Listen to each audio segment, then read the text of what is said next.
Subscribe करें हमारा official YouTube channel और बेल आइकन दबाकर पाएं सभी नोटिफिकेशन। नमस्कार, एमएच1 प्राइम देख रहे हैं आप। मैं हूं आपके साथ वरुण गोयल। हिमाचल में कोरोना पॉजिटिव मरीजों का आंकड़ा 100 के पार पहुंच गया है। बुधवार को प्रदेश में मरीजों की रिकॉर्ड तोड़ संख्या सामने आई। प्रदेश में एक ही दिन में 14 नए मामले सामने आए, जिनमें 13 अकेले कांगड़ा जिले के हैं, 4 मामले मंडी के हैं और अब तक अछूते रहे कुल्लू जिले में भी एक केस सामने आया है।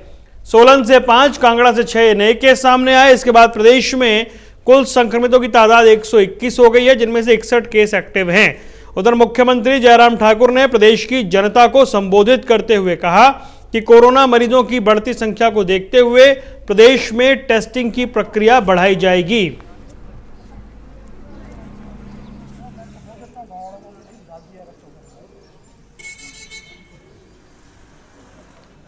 तो हिमाचल प्रदेश में कोरोना का आंकड़ा 100 के पार चला गया है। एक वक्त था जब हिमाचल में एक्टिव केस की संख्या सिर्फ 1 रह गई थी, लेकिन वहां से उसके बाद मामले बढ़ने शुरू हुए। कुछ माइग्रेंट्स जो थे, जो प्रवासी थे, वो पहुंचे और फिर नंबर बढ़ना शुरू हुआ।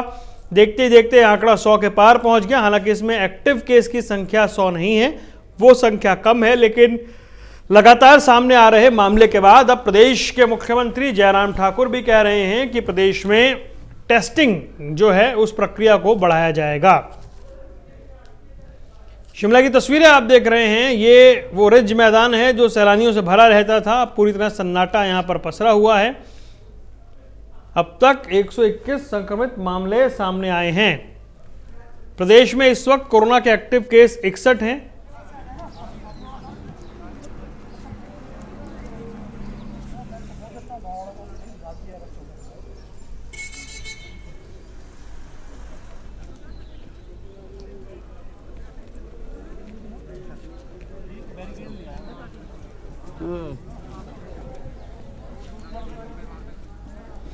तो तस्वीरें आप अपने टीवी स्क्रीन पर देख रहे हैं। कांगड़ा, मंडी, कुल्लू जिले से मामले सामने आए हैं। हिमाचल में अब मामले जो सामने आ रहे हैं वो संख्या बढ़कर 121 हो गई है। 61 एक्टिव केस हैं। एक वक्त पूरा हिमाचल कोरोना मुक्त होने की राह पर था, सिर्फ एक ही केस बचा था, लेकिन उसके बाद धीरे धीरे मामले सामने आने शुरू हुए और ये संख्या बढ़ गई। अब 61 एक्टिव केस वहां पर मौजूद हैं।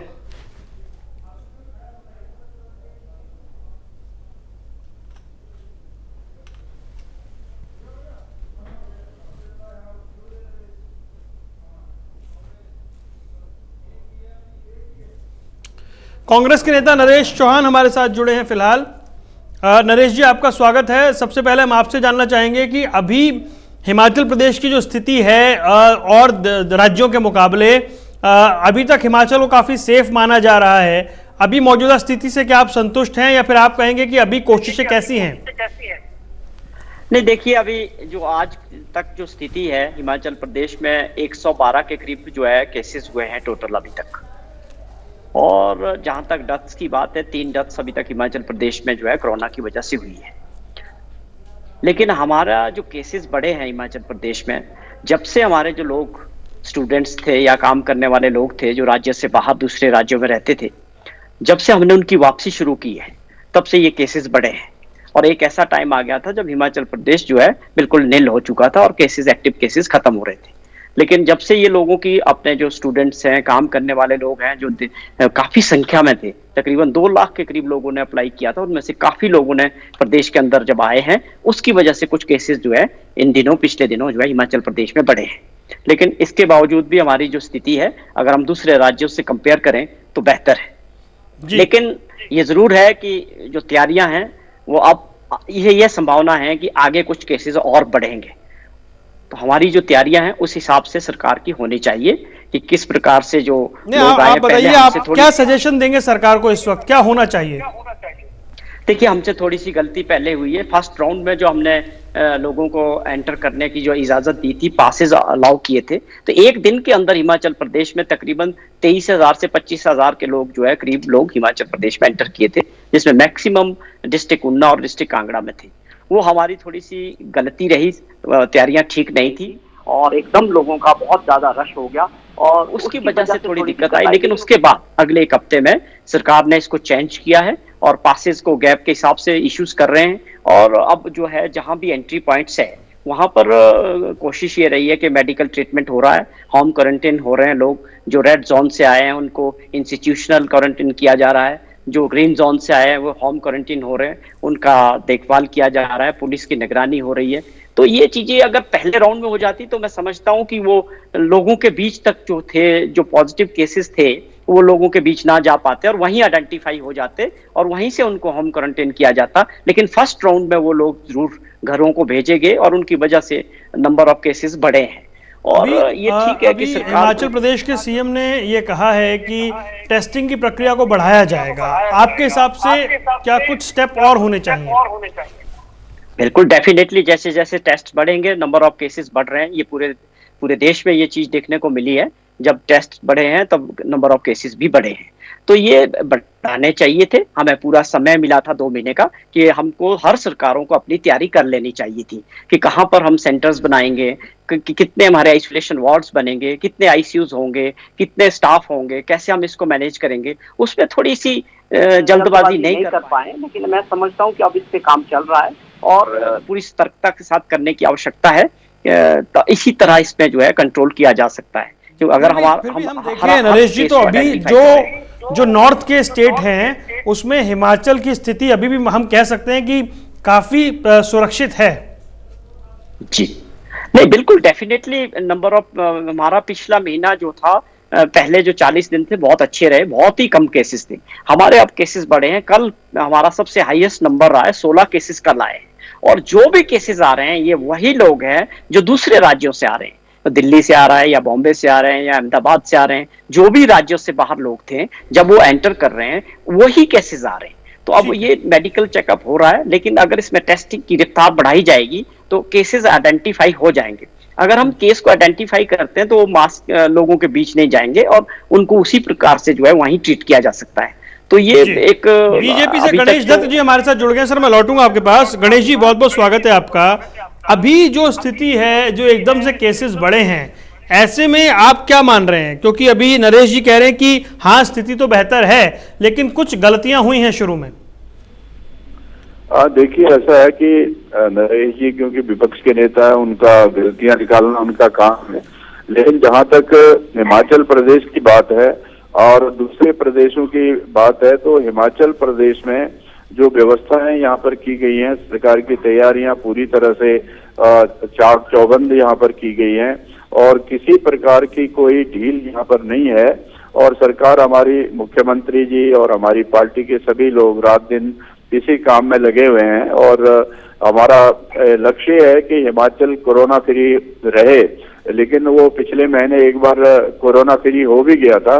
ये ठीक है कि हमारे हिमाचल के बच्चे दूसरे प्रदेशों में, कोई गोवा में, कोई महाराष्ट्र में, कोई दूसरी जगह रहे हैं, उनकी जो पेरेंट्स थे उनकी तरफ से दबाव था कि हमारे बच्चों को जल्दी से जल्दी हिमाचल में अपने घर में, अपने प्रांत में लाया जाए। तो उसमें क्योंकि मुख्यमंत्री जी संवेदनशील व्यक्ति हैं और हमारी सरकार संवेदनशील है और हर कोई चाहता है कि बच्चे उनके पास आए। ये निश्चित तौर पर 2-3 दिन में कुछ केसेज बढ़े हैं, लेकिन उसके बहुत बड़ी चिंता की बात नहीं है। उसी रेशो में जो क्वारंटाइन हो रहे हैं या जो स्वस्थ हो रहे हैं उनका जो आंकड़ा है ये बहुत अच्छा है। और हिमाचल प्रदेश, हम समझते हैं कि हम पहले से भी कह रहे हैं कि ये देवभूमि है और यहाँ पर एक अलग प्रकार का वातावरण है। तो जो भी अगर केसेज बढ़ेंगे तो उनको सख्ती के साथ क्वारंटीन भी किया जाएगा, उनका इलाज भी किया जाएगा और 100% उनको स्वस्थ करने के लिए हमारी सरकार बिल्कुल वचनबद्ध है और उनके लिए रात दिन काम कर रही है। हमारे प्रदेश के अध्यक्ष राजीव बिंदल जी संगठन के तौर पर सभी कार्यकर्ताओं को अपने अपने जगह पर एहतियात बरतने का निर्देश, वो लगातार संपर्क में है कार्यकर्ताओं की। वीडियो कॉन्फ्रेंसिंग के माध्यम से एक पोलिंग बूथ तक हमारे कार्यकर्ता को सजग किया जा रहा है।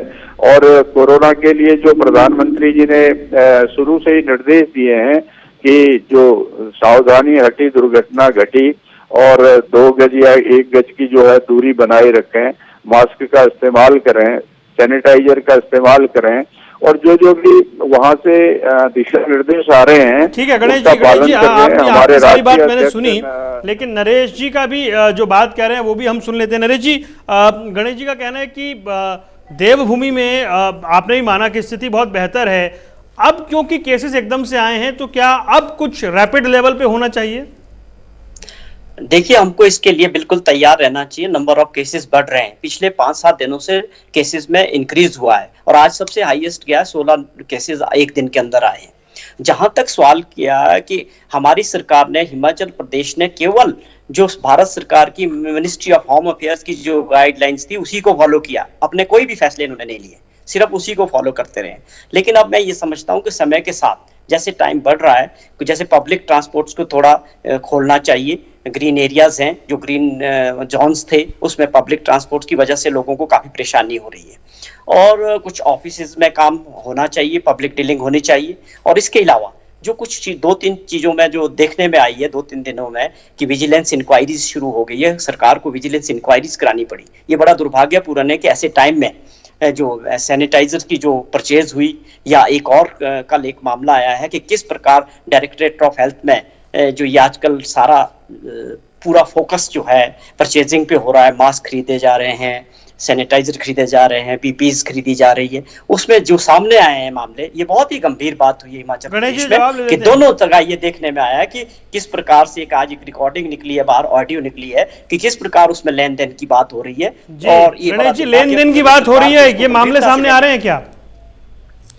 देखिए, जो भी विषय इस तरह के आए हैं ध्यान में, उसमें सरकार ने तुरंत उस पर उसका संज्ञान लिया है और उस पर कार्रवाई होगी। लेकिन हमारी सरकार पूरी तरह से, क्योंकि करप्शन हो चाहे पर कहीं लेन देन की बात हो, उसके प्रति पूरी तरह से गंभीर है, और कहीं पर भी किसी पर भी इस तरह के इस जो वैश्विक महामारी है इस समय में कोई अगर गलत कार्य करेगा किसी स्तर पर भी, तो उसको सरकार बिल्कुल भी किसी प्रकार से माफ नहीं करेगी। हम ये आश्वस्त करना चाहते हैं आपके चैनल के माध्यम से प्रदेश के लोगों को कि वे जहां पर भी कोई अगर मान लिया इस तरह की जो छुटपुट बातें आ रहे हैं आजकल, एक तो जो आईटी के समय में कुछ गलत ढंग से कुछ चीजों को प्रस्तुत करने का भी काम चला हुआ है, निश्चित तौर पर छोटी सी भी कहीं पर गलती अगर सामने आएगी तो सरकार उस गलती को लॉजिकल एंड तक पहुंचाने के लिए कृत संकल्प रहेगी। और हमारे मुख्यमंत्री जी ने तो ये कहा है कि कोई भी बड़े से बड़ा आदमी भी कहीं पर अगर इस महामारी के समय में कोई गलती करेगा उसको किसी कीमत पर बख्शा नहीं जाएगा। ये कोई कांग्रेस की सरकार नहीं है कि भाई हम भ्रष्टाचार और घोटालों के साथ समझौता करने वाले नहीं है। निश्चित तौर पर जहां पर भी आएगी। जी नरेश जी। नहीं, देखिए बात यह है कि अब ये बोलने से बात नहीं होगी, ये चीजें हुई है और गंभीर है, और ये सरकार की नाकामयाबी है। ये समझ के चलना चाहिए था कि ये चीजें होंगी, इसके लिए तैयारियां होनी चाहिए। दूसरी मेरी एक और राय रहेगी, सरकार जो है, जो लोगों का नुकसान हुआ है, सबसे पहले इन 50 दिनों में जो किसान भाइयों का, बागवानों का जो और किसानों का नुकसान हुआ है, सरकार उसको एनालाइज करे, उनके नुकसान को भरपाई करने की कोशिश करे। जिस प्रकार से पहले दौर में मैं आपको बताऊं, फ्लोरिकल्चर का तकरीबन हिमाचल के अंदर 10 करोड़ रुपए का जो फूल था लोगों का, किसानों का, वो खराब हुआ है, उनको उसका प्राइस नहीं मिला और पूरी तरह से बर्बाद हो गए। उसके बाद जो और फसलें आई है, सब्जियों में लोगों का बहुत नुकसान हुआ है, मटर की फसल थी, गोभी की फसल थी, लोगों को पूरे दाम नहीं मिल रहे हैं। तो ये व्यवस्था सरकार की है कि होनी चाहिए जो नुकसान होगा। आने वाले समय में हमारा एप्पल सीजन बिल्कुल रेडी है, उसके लिए क्या तैयारियां हैं, किस प्रकार, जो सरकार का सबसे पहला काम ये होना चाहिए था कि जिन लोगों को इसमें डायरेक्ट तौर पे किसानों को जो नुकसान हुआ उसकी भरपाई किस तरह से की जाए, उनको उसका मुआवजा मिलना चाहिए था। जो नुकसान हुआ था किसानों की मदद होनी चाहिए थी, लेकिन ये सरकार नहीं कर पाई है। और भारत सरकार ने भी जो घोषणाएं की है वो केवल लोन देने की बात की है कि लोन्स मिलेंगे और बिना गारंटी के, वो भी एमएसएमई को बात की है। किसानों के लिए उसमें कोई खास बात नहीं हुई है कि सीधे तौर पे इस वक्त जो समय था कि जो लोगों ने खोया, अपना काम धंधा खोया, अपनी नौकरियां खोई, वो लोगों को एक इमीडिएट राहत की जो जरूरत थी उसको कामयाबी से सरकार नहीं कर पाई है। सपने बड़े दिखाए, बातें बड़ी हुई, लेकिन ये लॉन्ग रन की प्लानिंग और कुछ बजट की बातें जवाब ले लेते हैं। गणेश जी, सपने बड़े दिखाए गए आपकी ओर से?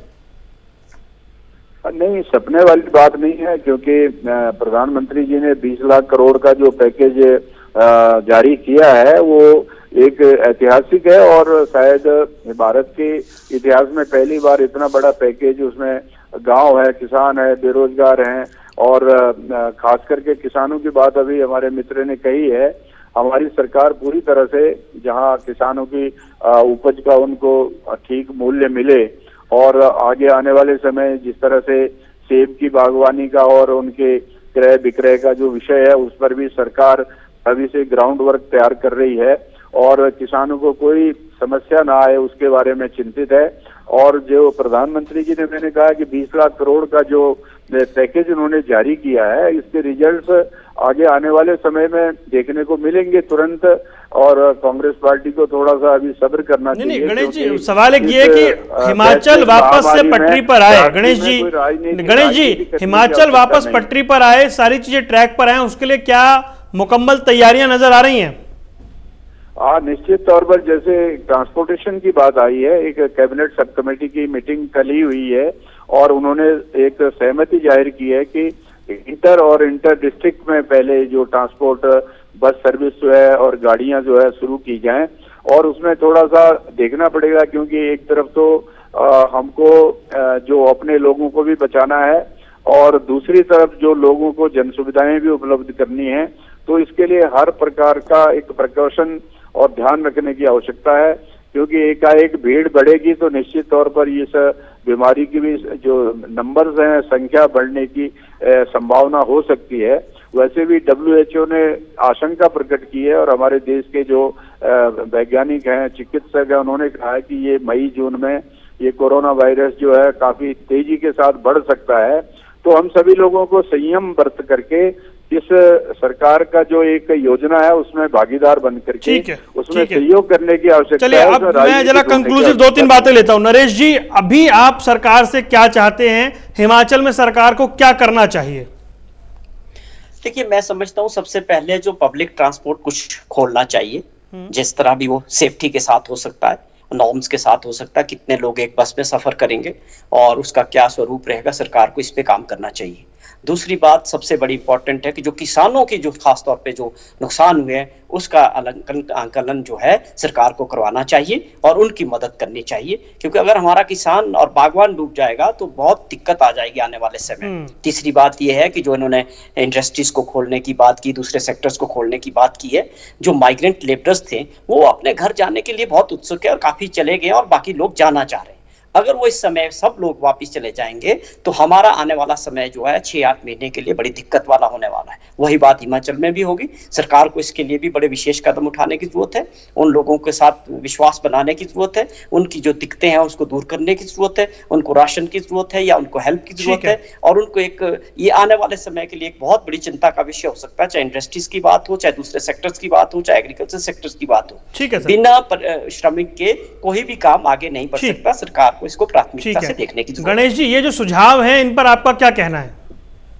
नहीं, इस पर सरकार पहले से ही पूरी तरह से काम कर रही है और जैसे मैंने कहा कि लोकल ट्रांसपोर्ट खोलने की बात है, उस पर 2-1 दिन में वो इशू जो है ना सेटल हो जाएगा और लोकल ट्रांसपोर्ट को जैसे कैबिनेट सब कमेटी ने कहा है कि खोलना चाहिए तो उसमें निश्चित तौर पर खोलेंगे।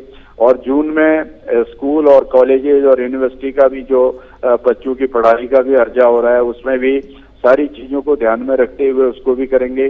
किसान और बागवानों की जो आगे आने वाली फसल है उसकी भी चिंता हमारी सरकार कर रही है और जहां पर चिकित्सक हैं और जो हमारे जो ये कोरोना वायरस के जो योद्धा हैं उनको निश्चित तौर पर उनको ड्यूटी में अपनी जान जोखिम में डाल करके वो लोग काम पर लगे हैं, उनको अप्रिशिएट भी हम लोगों को करना है और कहीं पर भी कोई कमी ना रहे और इसमें केंद्र सरकार की ओर से कभी एक रत्ती भर भी कमी नहीं छोड़ी गई है।